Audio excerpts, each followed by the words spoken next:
bahas. Nah, secara program basis desa kita juga sekarang perkuat.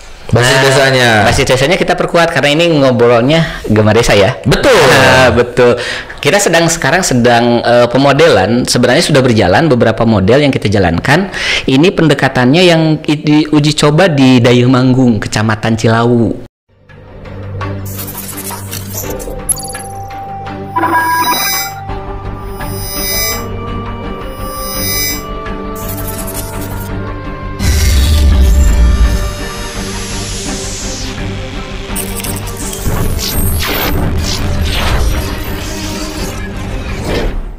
Di Desa Dayeuh Manggung. Nah, itu apa, Kang? Nah, ini menarik karena memang nanti berbicara bagaimana peran pemerintah desa.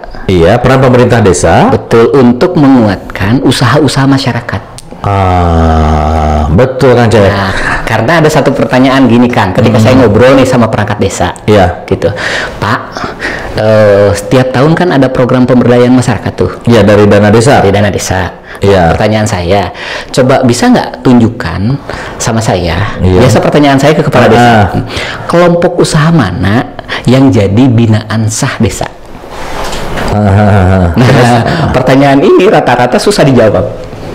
Iya, walaupun padahal banyak. Seperti tadi Kang Cecep nanya ke saya itu ya. Betul. Saya juga kebingungan kan, saya tidak ngeh padahal. Betul. Jadi ini tujuannya pengancam seperti tadi kita nanyakan ke desa itu punya apa sih? Punya potensi apa? Sentra apa sih di sini? Mereka itu paham tetapi tidak bisa mengungkapkan, Kang Cep. Betul. Itu alasannya kenapa sih, Kang Cep? Karena banyak faktor. Pertama adalah model pendekatan dari pemberdayaan masyarakat ini yang seringkali gagal paham, Kang. Gitu. Nah, judulnya adalah pemberdayaan masyarakat. Betul, Kang. Artinya bagaimana kemudian ikhtiar secara sistematis agar masyarakat itu menjadi berdaya, memiliki daya saing, memiliki kekuatan, kan gitu, sendiri mandiri.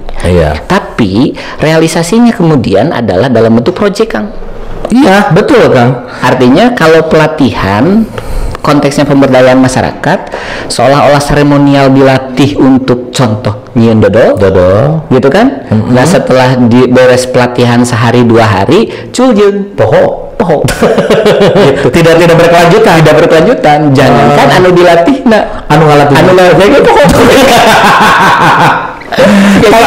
Jadi gimana ngancamnya? Ini kan adalah judul pendekatan yang salah kan, seperti itu, pendekatan yang salah, hingga akhirnya berapa besar pun anggaran yang kemudian turun untuk proses pemberdayaan masyarakat ini selalu gagal membangun sebuah kelompok binaan yang dalam tanda kutip itu kuat, sehingga akhirnya desa benar-benar punya produk unggulan, benar-benar punya korporasi unggulan desa. Setiap desa diharapkan seperti itu. Harusnya kan idealnya seperti itu. Jadi pemerintah mengucurkan anggaran itu kan tidak sia-sia, tidak konsumtif juga. Nah, ini kan sebenarnya tadi Kang ngobrol UKM lagi ya. Iya. Nah, UKM itu basisnya ada di desa-desa loh, Kang. Betul, Kang Cep. Gitu ya. Nah, artinya yang paling dekat untuk melakukan proses pembinaan itu adalah pemerintah desa. Iya. Dan mereka yang seharusnya lebih paham apa yang dibutuhkan, potensi apa yang dimiliki, kekurangan apa yang sebenarnya bisa disupport, sehingga akhirnya UKM tingkat desa itu menjadi kuat, memiliki daya saing. Desa pun akan bangga punya produk punya sentra dan segala macam. Gitu. Sementara kan pertanyaan tadi waktu kita ngobrol di belakang saya juga bingung, bahkan tidak sadar, Kang Cep. Seperti padahal ini kan seperti di Cilawu ini sangat banyak potensi. Betul. Dari mulai dari sentra-sentra produksi. Contoh kan misalnya di daerah Sukamurni ini kan cuanki, betul. Daerah Desa Cilawu ini kan dengan dodolnya, betul. Misalnya sekarang di Desa Dayeuh Manggung dengan apa sih, mochi ya? Mochi, betul. Ya, dan lain dan banyak lagi. Ini Kang Cep, sejauh mana sekarang pemantauan Kang Cecep itu tentang MKM yang ada di desa tersebut? Betul. Gini, Kang. Yang sering kali terjadi di kita adalah muncul secara perorangan kelompok dan dia mandiri tanpa kemudian memberikan efek yang lebih besar pada basis lingkungan. Lebih luasnya lagi. Egois maksudnya gimana? Bukan egois, tapi ini sistem yang memang belum terbentuk. Kultur yang tidak sengaja. Kultur yang tidak sengaja itu. Nah, Posisinya karena tadi proses intervensi yang seharusnya dilakukan oleh pemerintah desa melalui program pemberdayaan masyarakat itu tidak efektif. Karena salah program tadi. Salah program ya. Sederhana, saya kemarin nonton YouTube-nya Kang Felix, itu yang luar biasa viral.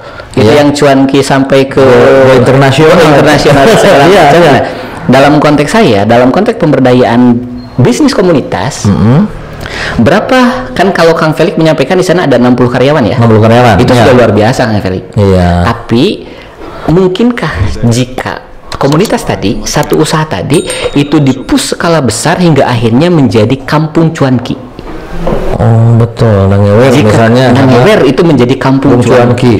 Dengan demikian maka yang diberdayakan itu bukan cuma 60 Kang. Bisa lebih. Artinya berbicara masalah satu kampung dengan rata-rata bisa jadi satu kampung itu sampai 100 kakak. Ada kecilnya kan, 100 kakak dengan satu kakak itu 2-3 orang, artinya sudah 200 orang. 200 orang yang diberdayakan akan menjadi sentra yang tentu saja penghasilannya bukan hanya penghasilannya bukan hanya sekedar di transaksi jual produk saja. Itu akan membentuk sebuah kawasan di mana siklus perputaran keuangan di tingkat kampung itu sudah akan menjadi kuat. Karena satu hal Kang, yang namanya tingkat kemakmuran masyarakat itu bukan seberapa besar uang yang masuk ke satu daerah, tetapi berapa kali uang yang masuk di daerah itu berputar di daerah sana. Gitu. Kemarin kan sudah saya mencoba di cuan gitu. Kemarin, kenapa salah satunya untuk bahan baku kemarin tahu. Betul. Sekarang saya sudah katanya melebarkan sayap di tahu. Jadi bahan baku biasanya beli sudah pakai tahu, menambah tenaga kerja, terus juga bahan bakunya dari sana, tenaga SDM-nya juga dari sana. Itu kan sudah perputaran. Nah, betul itu Kang. Dan tidak dibelanjakan di luar. Kalau tahu belanja di Garut, mungkin perputaran tidak terjadi di tingkat lokal. Tidak terjadi di tingkat lokal. Ini sebenarnya satu model, satu contoh yang jika kemudian intervensi di tingkat pemerintahan terjadi, ini akan menjadi satu klaster industri cuanki di kampung tersebut. Kalau menjadi cuan gitu, kamar mana di didinya ngadongin cuan kita. Soalnya nanti supply chain, jadi dimeramai kebutuhan bahan baku gitu kan. Terus kemudian bahan baku mentahnya, bahan baku penunjang dan segala macam elemen-elemen kecilnya itu dibangun satu sistem kawasan di kampung tersebut. Gitu. Jadi lamun supaya ngadongin tadi kampung cuan kita di A sampai Z ngadongin cuanki itu beres didinya. Kalau di Garut saya lihat itu seperti daerah itu sentra itu apa Kang? Seperti di Selawi itu ya, sentra kerajinan apa itu? Kerajinan bambu. Kita kan sudah berbicara kalau mencari bambu, kerajinan bambu pasti ke daerah Selawi seperti itu mungkin ya Kang? Nah, agak sebenarnya saya belum bisa berani ngobrol jauh ya tentang Selawi karena tadi ketika berbicara masalah klaster industri ada beberapa hal yang memang belum terpenuhi.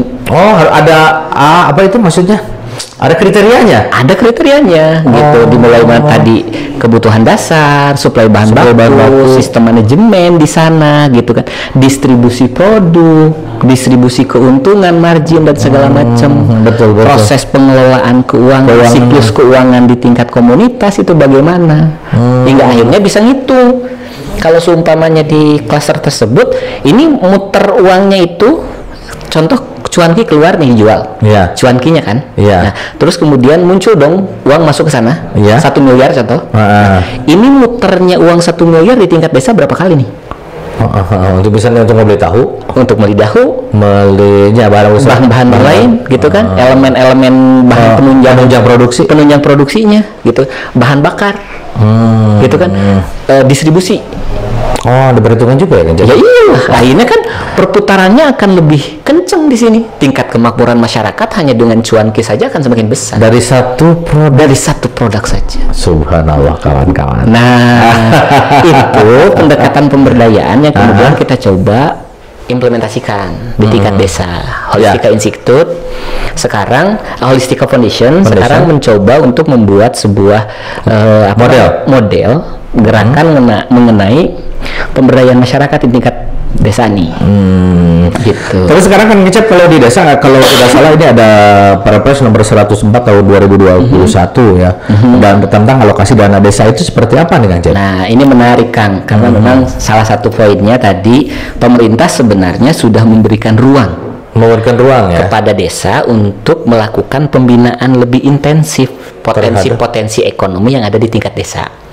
Walaupun di permen ini memang agak spesifik ke ketahanan pangan dan hewani. Ketahanan pangan hewani itu ya. Ini basisnya berapa persen itu Kang Cep? Itu 20% Kang. Dari dana desa. Dan dari sekian itu ada desa-desa yang kemarin aja kita ngobrol ada yang dana 20% itu sampai 180 juta. Ada yang sampai 230 juta. Rata-rata di rentang 200 sampai 300 jutaan Kang. Itu dari 20% ya rata-rata ya. Rata-rata ya. Karena kan lumayan gede-gede. Gede-gede gitu. Nah, itu akan memberi dampak tidak menurut Kang Cecep? Oke. Tergantung ini mau dilaksanakan hanya dalam bentuk project ya atau memang mau menggunakan pendekatan yang benar pemberdayaan.